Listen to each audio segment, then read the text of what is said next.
Hi Gemini, welcome to Amihan Tarot. Ito ay general reading, pwede ka makarelate, pwede hindi. So kunin mo lang ang mga message na para sa'yo. Paalala lang, ito ay gabay from universe. So depende yan kung paano mo siya i-apply sa iyong sitwasyon. Gemini, kung napadaan ka sa aking channel, please subscribe, pakihit ang notification bell, share, like, and comment na rin.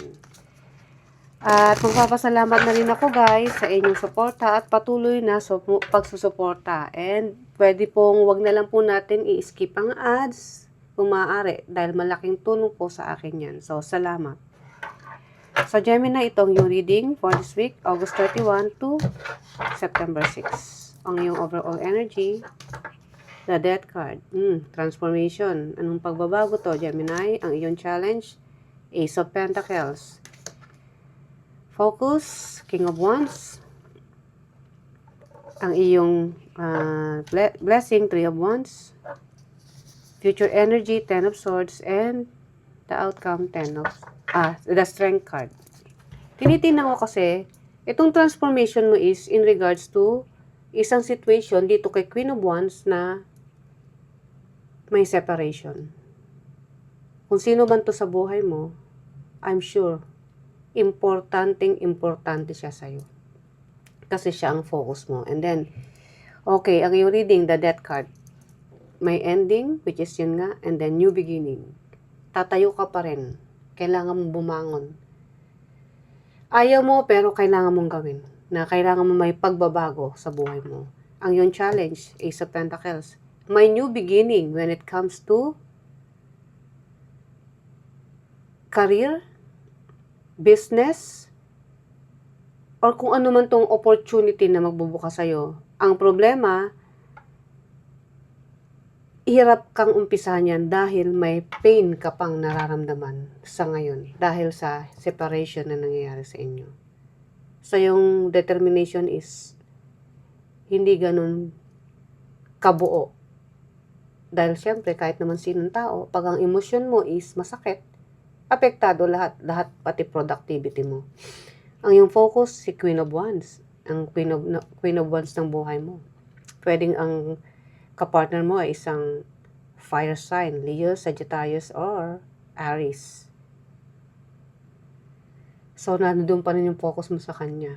Kahit na sabihin pang, sa ngayon is merong tension na nangyayari. But, ang iyong blessing, Three of Swords, kaya mong paglabanan. Masakit, yes. Sa ngayon, nangangapa ka pa kasi bago pa lang eh. Pero, in the end, matatapos din. Which is completion ng iyong paghihirap. Matatapos din yan. Sa ngayon, nakikita ko yan na halos hindi ka pag-umpisa sa mga gagawin mo. Pero, once na tumayo ka at mag-isip ka, kayang-kaya mo siyang mabilisang matanggal yung sakit. So, matibay ka. Okay, and then, yung future energy, Ten of Swords, yun nga, completion. Matatapos agad. Mabilis ka makaka-recover. Yun ang nakikita ko rito eh. And then, see, ang iyong outcome, the Strength card. Kayang-kaya mo. Ano man ang nangyari, tinanggap mo ang transformation. May ending man sa buhay mo nangyari, pero tatanggapin mo rin ng buong buo ang iyong new beginning.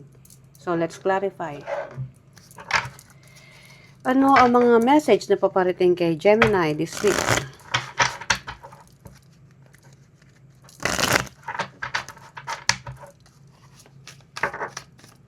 So, the Death card, which is ang iyong transformation. Wow, Ten of Cups, Ten of Wands, and the Ace of Cups. Literal na new beginning dahil kung ano man ang dinanas mo dito kay Queen of Wands, not so great na experience.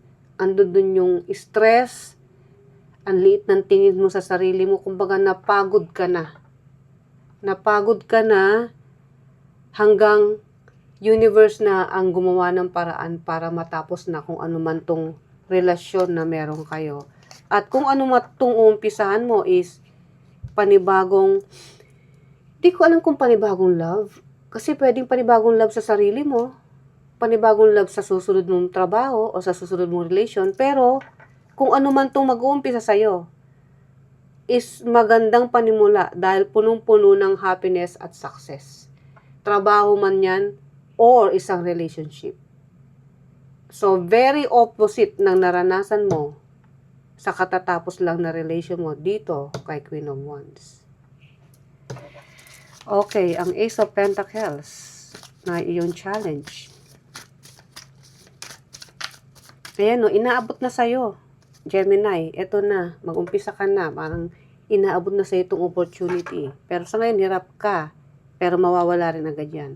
Two of Cups, Nine of Wands, and the World card. See, the World card is an ending of a cycle. Sabi ko nga, di ba, that card, panibago na raw to. Which is, pabor sa'yo. Galing ka sa struggle, masalimuot na relasyon, hinahata ka na sa mas magandang mundo.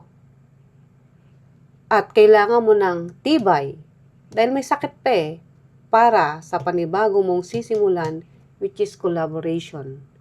Pwedeng business partner, meron kang business partner na makakasalamuha. Meron kang pipirmahang kontrata. Yes, may sama na loob, may bigat sa dibdib, but still, tatayo ka pa rin. And then si Queen of Wands. Ang iyong focus, Queen of Swords, Two of Wands, and the Tower. See? May nagtapos na talaga. Dahil itong si Queen of Wands is ang taong may pagmamahalan, no? Pero may sudden change at merong isang senaryong kinabigla mo dahil may ginawa siya na pinagdesisyonan mo na ng i-end. Kaya nga sabi ko universe na ang gumawa ng paraan para maputol kung ano man itong kaugnayan nyo. Yung dahilan, hindi ko makita. Pero nagdesisyon ka na tapusin na kung ano man itong meron kayo ng isang tao sa buhay mo na nakikita kong importante siya.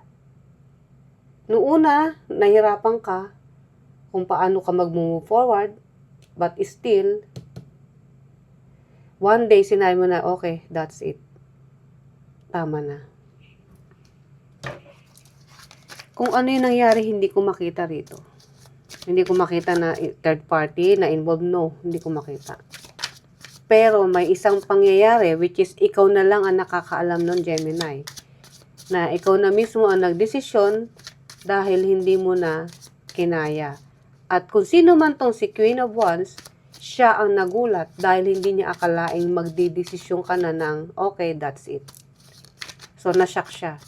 Akala niya forever and ever kang magiging martyr sa kanya. And then, ang iyong blessing, Knight of Cups, which is Three of Swords din, and the Eight of Swords. Kasi, nagkukos na sa'yo ng stress Sobra-sobra na. Na kung itutuloy ko pa ba to, ano pang maibibigay kong respeto sa sarili ko? Wala na. So, yun yung nagpatatag sa'yo. Yung malaman mo yung sarili mo, parang dinadown ka na lang.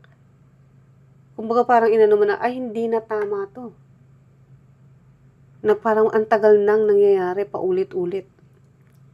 Nasa tingin mo noong una, hindi ka na makatakas sa sitwasyon na to, no. And then suddenly, biglang nagbago ang ihip ng hangin. Naisip mo na, this time, sarili ko naman, uunahin ko. Mamahalin ko yung sarili ko. Kung ano man yung pagmamahal na ibinigay mo rito sa taong to, naging baligtad. Kumbaga parang umikot ng, bigla ang umikot ng 360 degrees. So yeah, determinado kang mag-move on. Buong tapang mong gagawin yan. And then, ang iyong future energy, Ten of Swords, which is completion ng iyong pagdurusa, paghihirap. Move forward sa magandang nag-iintay sa'yo. Page of Pentacles, Seven of Cups, and the Fool. Seven of Cups, options. May mga paparating na options sa'yo. Hindi lang sa trabaho to ha. Hindi lang sa trabaho. Nakikita ko, meron kang trabahong pupuntahan, pero meron ka ring new beginning. Hindi ko alam kung kanino mo ibibigay to new beginning na to when it comes sa relationship. Pero marami ka ng options dati pa. Pwedeng dati mong kasamaan sa trabaho, pwedeng kakilala mo na. Na dun mo ibubuhos yung inspirasyon mo. Kasi yung sakit, kaya nga sabi ko parang anbilis. Dahil matagal na pala to. Sa nakita ko rito, matagal mo nang pinagdusahan. Na nung nagdesisyon ka, parang konti na lang yung nararamdaman mo. Talagang bibigay na.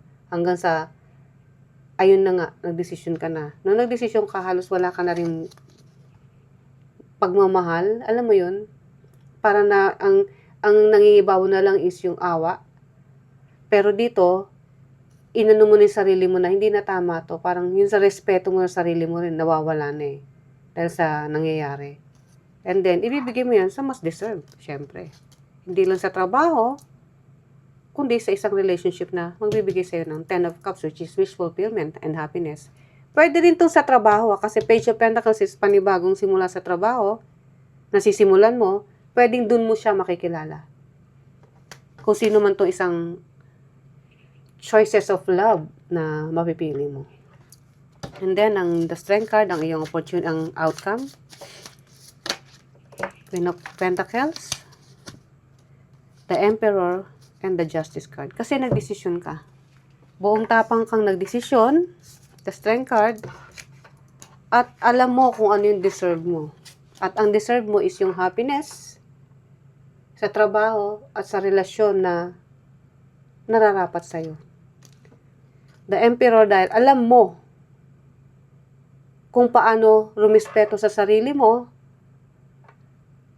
at hindi ka papayag na tatapak-tapakan na lang yung ego mo ng ganun.